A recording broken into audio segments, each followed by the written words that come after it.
Halloween is the one night of the year that anything can happen.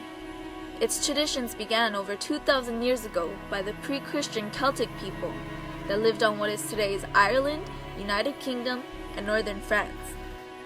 They celebrated a festival of Samhain, which means the end of summer. The Celtics celebrated their new year on November 1st. Samhain was celebrated on October 31st.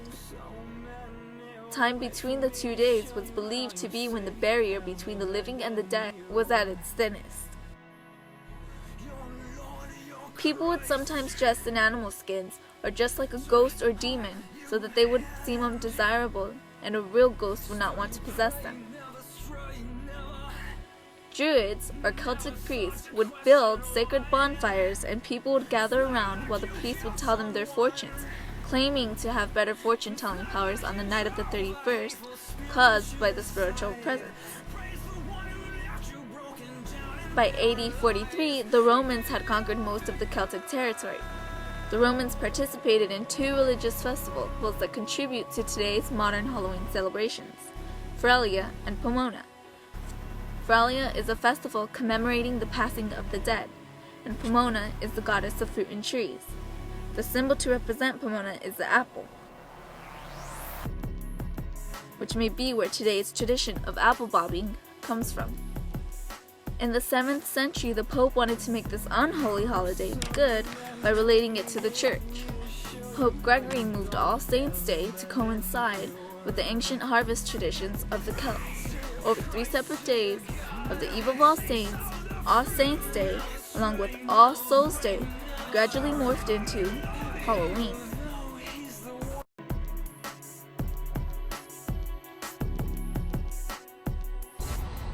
This is Jack.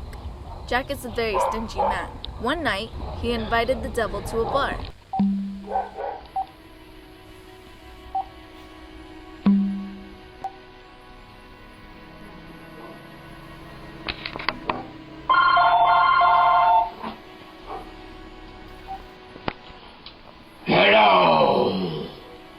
Hello, is this the devil? Yes, who is this? Yeah, it's Jack. I'm calling to see if you wanted to go to the pub. Sure. Alright, I'll see you later then, devil.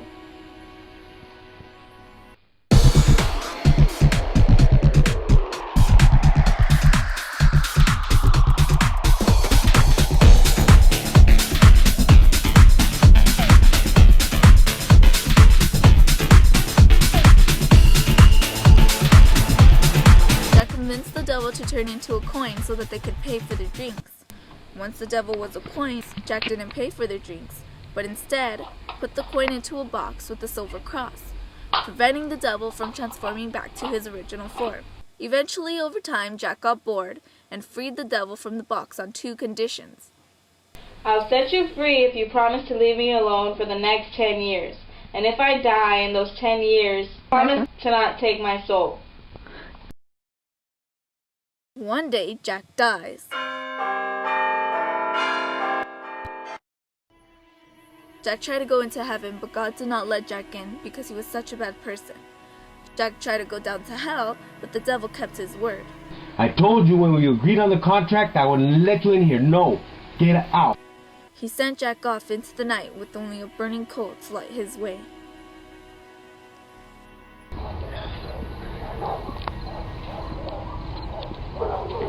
This folktale originates from Ireland and Scotland. There they would put lit coals in turnips and in potatoes, their country's natural grown vegetables. In Great Britain, they would use large beets. Irish immigrants brought these traditions to America when fleeing their country's potato famine in 1846. In Europe, it was custom to walk from village to village on All Souls' Day asking for soul cake, and for each cake that they received, they would promise a prayer.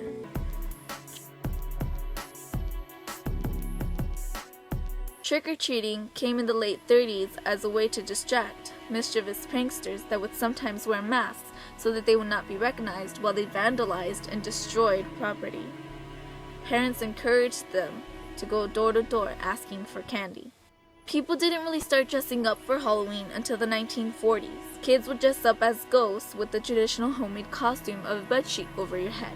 Then in the 1950s, people started dressing up as heroes, like Superman, firemen, policemen.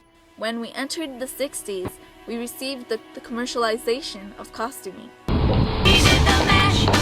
He did the Monster Mash. The Monster Mash. It was a graveyard.